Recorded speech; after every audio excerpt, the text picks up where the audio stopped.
Hey everyone, welcome to Coffee with Eddie. Let's go inside and see who's waiting for us.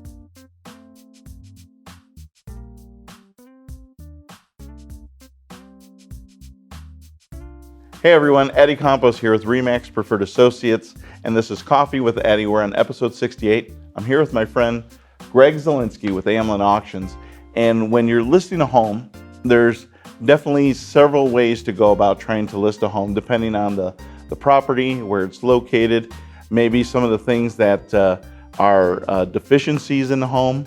And when it comes to that, you have to have plenty of tools in your toolbox to be able to figure out what's the way to market that. So today we're going to talk about auctions and how that helps us list a home. So Greg, first of all, let's define for everyone, what is an auction? How does that all work?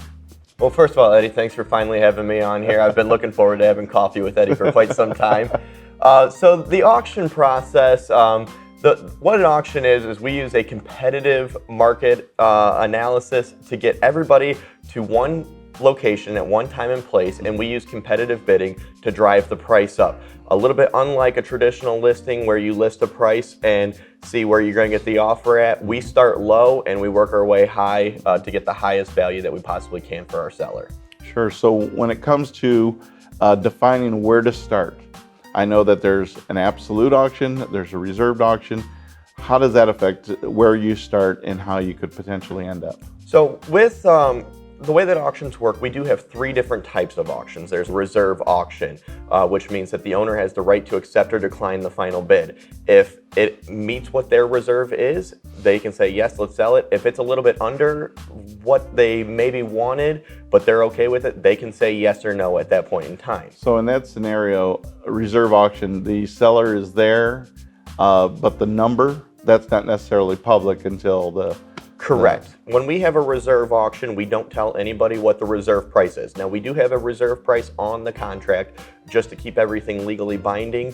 But yes, we like to keep the seller there or at least accessible by phone because we do a lot of work with out-of-town sellers. Sure. So obviously they're not always able to be right nearby, but we want them to at least be accessible by phone. Sure. So that's how the reserve auction works. Now we do have the minimum bid, which is the same thing as the reserve auction, but instead of not telling anybody what our reserve is, we advertise what the minimum bid is. Now with us personally, we say what the minimum bid is. Anything over, let's say $100,000 on a house, we are going to sell it to the highest bidder.